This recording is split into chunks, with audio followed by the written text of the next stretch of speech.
ہمارے ہاں عموماً سب کانٹیننٹ کے معاشرے میں نماز مغرب کے بعد گھر میں جھاڑو دینے، ناخن کاٹنے، گھر کی چھت پر جانے کو نہ صرف معیوب سمجھا جاتا ہے بلکہ اسے دین اسلام کی روشنی میں منع بھی بتایا جاتا ہے۔ کیا واقعی اسلام میں ان اوقات میں کام کاج کرنا منع ہے؟ اگر ہاں تو پلیز اس کی حکمت بھی بتا دیں۔ پہلے تو کیٹاگوریکلی سن لیں کہ یہ ساری کی ساری ہندوانہ توہمات ہیں جو ہمارے معاشرے میں آ گئی ہیں۔ ایک چیز ضرور ہے، صحیح بخاری اور مسلم کی متفق علیہ حدیث ہے، نبی صلی اللہ علیہ وآلہ وسلم نے فرمایا کہ جب مغرب کا وقت ہو جائے تو اپنے بچوں کو باہر نہ نکالو۔ اس وقت شیاطین نکلتے ہیں اور وہ بچوں کو اچک لیتے ہیں۔ اور بخاری اور مسلم میں حدیث ہے کہ مغرب کے بعد اپنے گھروں کے دروازے کو بند کر دو، اور بسم اللہ پڑھ کے بند کرو تو شیطان بھی نہیں کھول پائے گا، ورنہ تو یہ جو لوگ کہتے ہیں نا ہم جنات سے اتنا کام لیتے ہیں، تو کوئی بینک سے پیسے چوری کروا کے بتائیں، دنیا کا نظام نہیں چل سکتا۔ اللہ تعالیٰ نے یہ جو ہرڈل ہے وہ سب کے لیے رکھی ہوئی ہے۔ بخاری مسلم میں الفاظ ہیں، اپنے برتنوں کو ڈھانپ دو، خالی برتنوں کو الٹا کر دو اگر ڈھانپ نہیں سکتے، اور اگر بھرے ہوئے برتن ہیں اس کو ڈھانپنے کے لیے کوئی چیز نہ ملے تو بخاری مسلم کے الفاظ ہیں کوئی ایک تنکا ہی اس کے اوپر رکھ دو۔ اور مسلم شریف میں حدیث ہے کہ ایک رات سال میں ایسی آتی ہے جس میں اللہ تعالیٰ کی طرف سے کئی ایک مرض آتے ہیں اور وہ ایسے برتن میں داخل ہو جاتے ہیں جن برتنوں کو کھلا رکھا ہوا ہوتا ہے۔ تو نبی صلی اللہ علیہ وآلہ وسلم نے یہ ساری انسٹرکشنز فرمائی۔ پھر بخاری مسلم میں یہ بھی حدیث ہے کہ نبی علیہ السلام فرمایا رات کو چراغ بجھا کے سو۔ بعض اوقات آپ علیہ السلام نے فرمایا کہ جو وہ چوہا ہے وہ دیے کی بتی کو لے جاتا ہے اور گھر میں آگ لگ جاتی ہے۔ بلکہ بخاری مسلم میں یہ بھی موجود ہے کہ نبی علیہ السلام کے مبارک زمانے میں ایک گھر کو آگ لگی اور سارے گھر والے جل گئے، اور وہ اسی طرح لگی تو آپ علیہ السلام نے منع فرمایا۔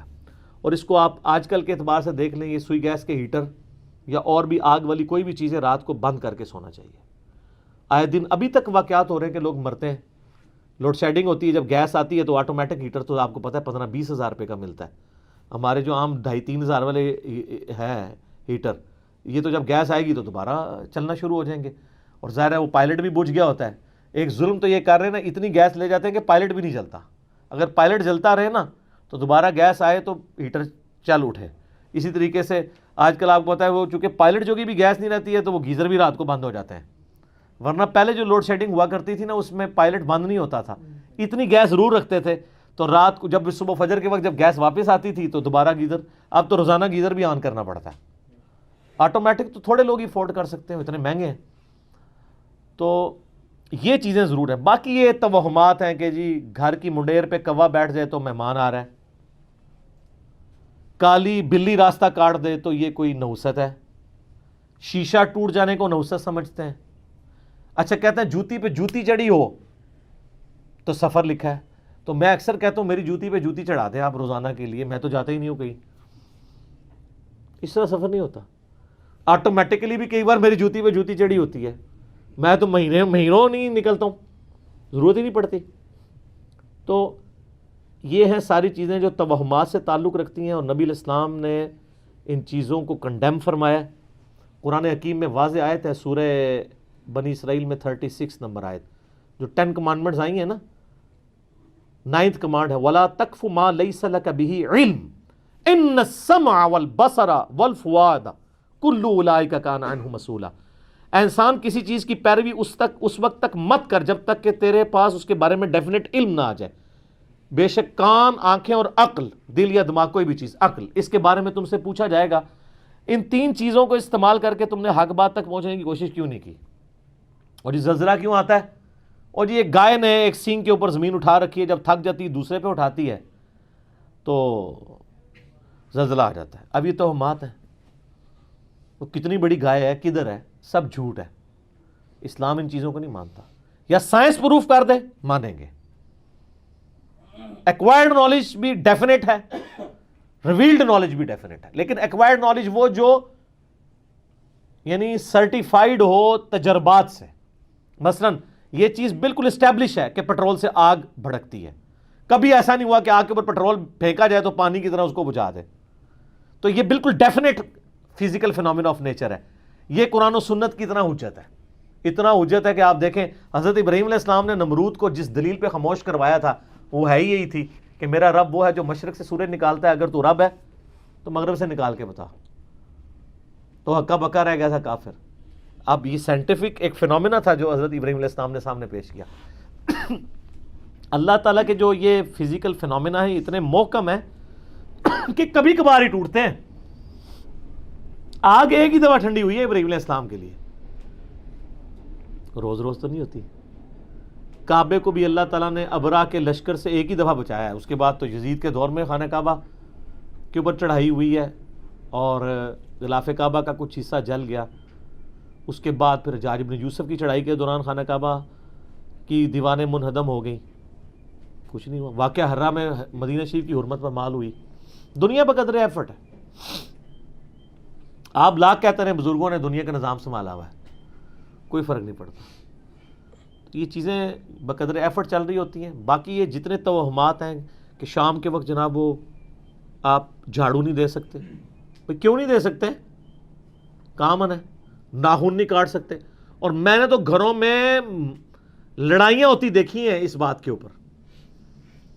خاوند بیویوں کو ڈانٹ رہے ہیں، مائیں بچوں کو ڈانٹ رہی ہیں رات کے وقت کو ناخن کاٹ لے، اور ان سے یہ پوچھیں کہاں لکھا ہوا ہے تو نہ ان کو پتا نہ ان کو بتانے والوں کو پتا. سارے سنا کے سنی ٹنی پڑھا کے سنی بنو. اسلام میں کوئی ایسی چیز نہیں ہے کہ آپ اس کی بنیاد کے اوپر لوگوں کو مصیبت میں ڈال دیں. جو چیزیں منع کرنے والی تھی وہ کر دی گئی ہیں. وہ میں نے آپ کو بتا دیا کہ رات کے وقت بچوں کا نہیں نکالنا آپ نے، مغرب کے وقت وہ ساری چیزیں اپنی جگہ موجود ہیں. اچھا ہوتی کوئی یعنی 10 چیز موجود ہے، اس کے ساتھ صفر لگا کے اس کو 100 کر دیتے ہیں، کوئی اور صفر لگا کے 1000 کر دیتا ہے. اس طریقے سے بڑھاتے چلے جاتے ہیں، غلوف کرتے جاتے ہیں. حقیقت میں وہ چیز بڑی تھوڑی ہوتی ہے. اس طریقے سے دین میں خود ایگزیجریشن کرنا، لڑائی جھگڑے کرنا. بھائی صفائی تو نصف ایمان ہے. صحیح مسلم میں 534 نمبر حدیث ہے، صفائی نصف ایمان ہے. وہ صفائی کے لیے کوئی ٹائمنگ نہیں بتائے گی، جس وقت مرضی آپ کریں صفائی. اچھا جن چیزوں میں ٹائمنگ بتائی تھی اس میں کوئی فالو نہیں کرتا. سورہ نور اٹھا کے دیکھیں، اللہ تعالیٰ نے 3 اوقات میں کسی کے گھر جانے سے منع فرمایا. ارلی ان دا مارننگ، دوپہر کے وقت اور رات کے وقت. تو مجھے تو بڑا غصہ آتا ہے ایسے لوگوں پہ جو عشاء کے بعد جو ہے وہ مہمان بن کے تو منہ اٹھا کے آ جاتے ہیں. تو میں تو بالکل اسٹریٹ فارورڈ ہوں. میں دروازے پہ آ کہتا ہوں نہیں میرا ٹائم نہیں جی، انشاءاللہ پھر ملیں گے. اس کو لوگ بد اخلاقی سمجھتے ہیں، حالانکہ یہ عین اخلاق ہے، یہ میرا حق ہے. مس بیل نے بار بار دینا ایک بہت ہے. مجھے ضرورت ہوگی میں دوبارہ کال کر لوں گا، اگر نہیں کرنی 50 کے بعد بھی نہیں کروں گا. آپ کو کسی نے حق نہیں دیا کہ آپ میری زندگی میں انٹرفیئر کریں.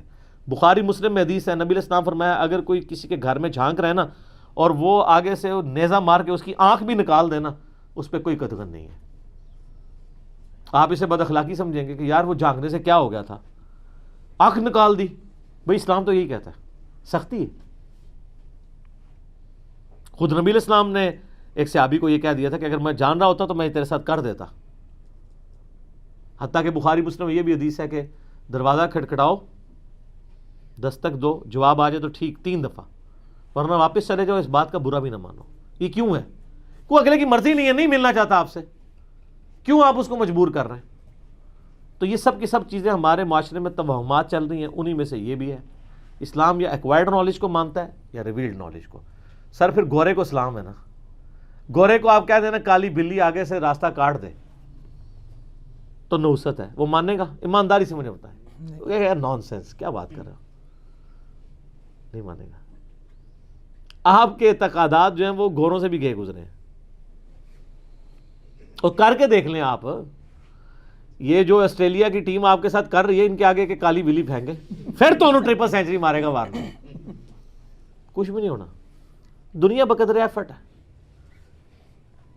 اس طرح سے کچھ بھی نہیں ہونا. ساری کی ساری چیزیں توہمات ہیں. ٹھیک ہو گیا؟